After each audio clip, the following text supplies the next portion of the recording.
up with a question from Eric Walden. Eric, go for it.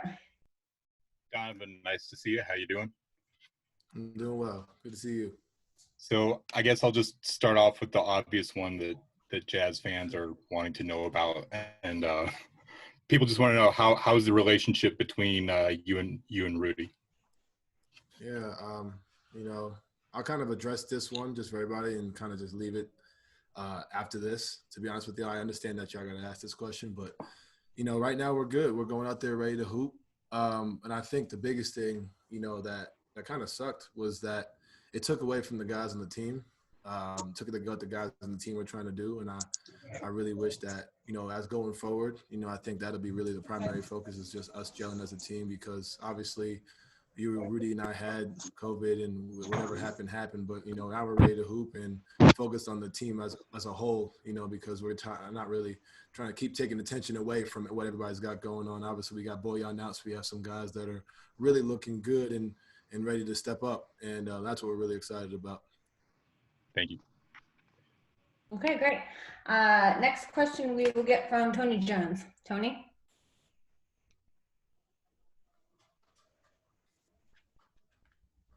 We can't hear you, Tony. Come on, Tone. Just click the unmute button. My bad. I forgot to unmute. How you doing, first of all? Second of all, what are some of the things that you did with your time off, basketball wise, just staying in shape, staying sharp, and just kind of working on your craft? It was tough, to be honest with you. It was tough to kind of, because I really didn't have much. I was in the basement of my mom's house for most of the time, but really doing a lot of sprints. I think it took about maybe 3 weeks off. And I think for after that, I just kind of got into the weights. We continued did weights with the team via Zoom, but did a lot of sprints on a field right down the street from my house. A lot of bike exercises, as much as I could conditioning wise. Understanding I couldn't get onto a court for a very long time, and I've been fortunate enough to have a court, and kind of get after for the past month and a half, 2 months. So that's really what I've been at. Just continue to refine my game and work on what I can. Obviously with really no rebounder and really no help, it's kind of like being in the park by yourself. But it's been weird. It's been challenging. Even got to shooting in my backyard on concrete. That's really what it came down to, just because the resources that I had, I didn't really have much. But now that we're back, we're glad to be back in market and kind of just get right to it and just continue to pick up where we left off. Okay. Thanks, Donovan. Next question will be from Sarah Todd. Sarah? Hey, Don. How's it going? How you doing? Good. I have a couple of questions. They're related to each other. The first one being, I just want to get your feelings and thoughts about kind of what happened after the Utah Jazz Black Lives Matter post and then your Juneteenth post, and kind of your feelings around that situation and how you feel your approach moving forward should be, or anything that your thoughts. And then tailing off that, what your approach will be in Orlando to kind of try to keep the conversation going around racial inequality and reform and things like that. I'll start off with the first one. I think it opened a lot of eyes, to be honest with you, when that post came out and the comments and stuff. And it's easy for people to say, don't read them. It's tough when there's outrageous and crazy, and then you click on the C, and it's not like they're bots, as people call them. They're people who live not only here, but in different places. And I spoke out about it, especially primarily here, because I live here. I play here. I represent, us as 15 guys represent the Jazz as far as the Utah, as far as basketball is concerned. And we understand that it's not just basketball, that we use our platform, not just for what we do on the court, but what we do off the floor. Myself, Mike, JC went protesting. So many different guys on our team have done so many different things. And I think to see that, after understanding that the same people that were saying what they were saying were the same ones coming to celebrate and cheer. And I think that's really where I was just, I'm not gonna lie to you, pretty pissed off. And it's kind of like, man, for my career, I speak for myself when I say this, for the past two or 3 years, I gave it all, and then you see that, and it's tough to see that as an African American male, because not only just what happens in Utah, and I understand it's not just a Utah thing, and I want people to understand that it's not like it's just Utah. It happens everywhere. It happens everywhere. But like I said, I spoke out on it, especially because I play here and I live here, and I want it to be known that I'm going to continue to use my platform, continue to use my voice that I have, because I feel like that's what's necessary. And I think a lot of people don't understand certain situations that I've been brought up in, that Royce has been brought up in, Mike, JC, Emmanuel, Rudy. Like, there's so many different backgrounds, and guys come from different backgrounds. I think people, not only just in Utah but everywhere, need to understand that the experiences that we have can be completely different. And hopefully this conversation opens a lot of eyes, especially here in Utah, because there's a certain stigma. There's no secret about it, about Utah, and obviously the comments didn't help. But for us as athletes, we want it to be known that we won't stand for any of the racism and what else comes with that. I think that's the biggest thing for my comments and reading and responding to what we responded to. And then, sorry, the second part of your question. How do you keep the conversation going in Orlando?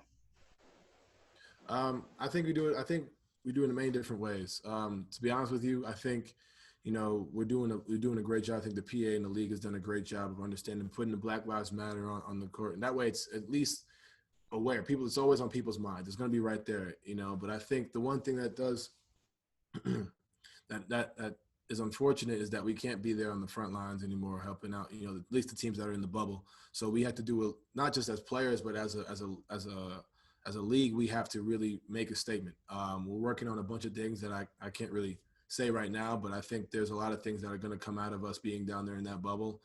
But I do wish, to be honest with you, I do wish that we were able to be there on the front lines as opposed to being in that bubble.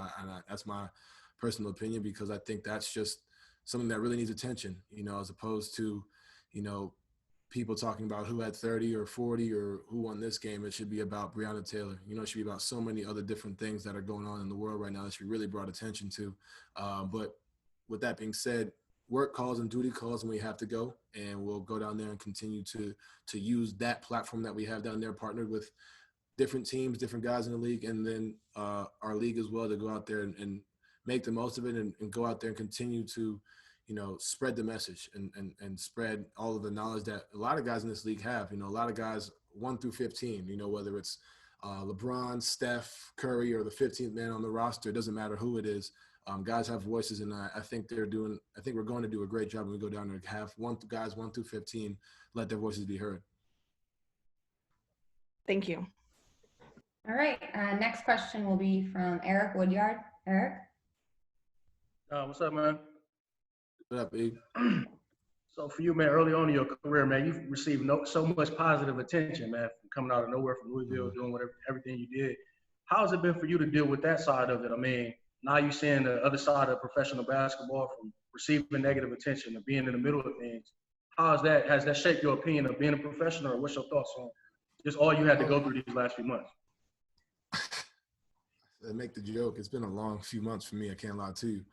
But I think the biggest thing, it allows you just a sense of maturity, like allow you to grow and kind of, I think the biggest thing with this virus and, unfortunately it came to the death of George Floyd, it opened not just my eyes, but a lot of people's eyes in this country to a lot of different things. And I think it's allowed people to kind of just stop and sit back. As you know, like I've been going nonstop since I got into the league, whether it's you get in, you start playing the dunk contest, the playoffs, go to China, go to all the different places for Adidas, come back, play again, go back overseas, play with Team USA, and then another shoe tour. So I've been going nonstop, really. So now I think this time has allowed me really just to sit back and just watch.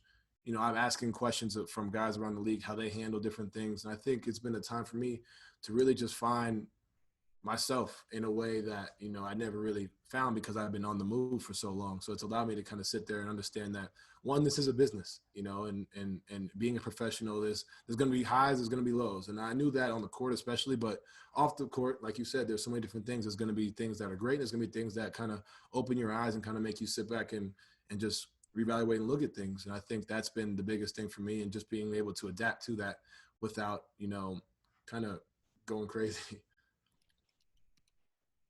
All right. Next question from Tim McMahon, ESPN, sorry. I was going to say I changed jobs. Hey, Donovan. I respect you wanting to move on from the situation with Rudy. I hope you respect that we have a job to do as well. So I do have a couple of quick questions on that. Sure. The first, you're a smart, savvy guy. You understand the way the league works, the way media works, the way a situation like that is going to draw speculation.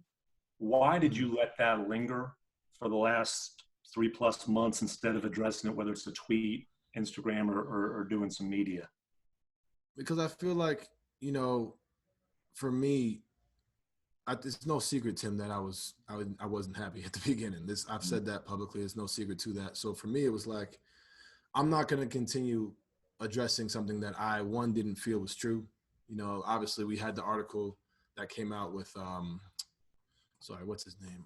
Shams, and everyone saw that. And I just, to be honest with you, and no disrespect to you guys, but it's like, I'm not trying to give things clicks that, just to have a story, and then I kind of go back and then it brings more like, what we know what it is internally as a team, and that should be it, and I think like that's part of what Eric asked that question, part of that maturity and growing up, because I could have easily went back and forth with whoever on Twitter and kind of addressed it, but I'm just like, you know what, like there's no need for that. My teammates and my coaches know how I feel, and I feel like that was a moment where I was just like, you know what, that's it, and I'm leaving it at that.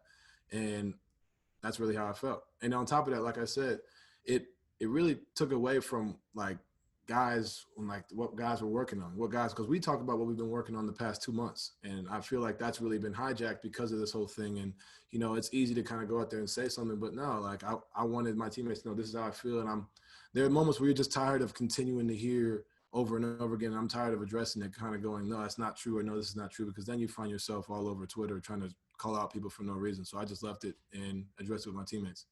Okay, and the other question I had, talking to people around your organization, talking to Rudy himself, acknowledged that there was some tension between you guys before, and the way it was described to me is kind of typical co-star 2 out of 10 on an NBA drama type of tension.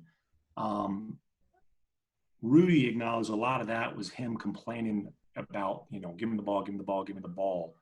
How would you describe that working relationship going, pre-pandemic, and how maybe did that tension impact the way you felt once you tested positive? I mean, obviously you look at, and please don't quote me as comparing us to Shaq and Kobe and Penny and Shaq, you know what I mean? But like you look at all great or all duos or whatever it may be, for us, it's like, there's going to be tension. There's going to be back and forth. Obviously I feel like I should be right here. Feel like he should be right there, but there's always going to happen. It happens on every team. Doesn't matter if they win championships or they're last place team. It's always going to happen. So I feel like even in a work environment, you're not going to always get along or go out to eat or, hang out with, your teammates. So that's that. And then, sorry, the second part of your question. Maybe how did that tension and the frustration that you might have been feeling towards Rudy impact the way that you felt when you did test positive, and kind of as you were processing that? I consider that, Tim, 2 separate things. One is basketball, one is a working relationship, and the other one is life. I consider that separate. So yeah, I don't think that really had any carryover. Appreciate it. Okay, guys, we have one question left. That's all the time we have. So we're going to do a quick one from Andy Larson. Andy? I bet. Hey, Donovan. So wanted to ask what went into your decision on whether or not to play, and kind of what you're considering as you decide whether or not to go into the bubble, basically.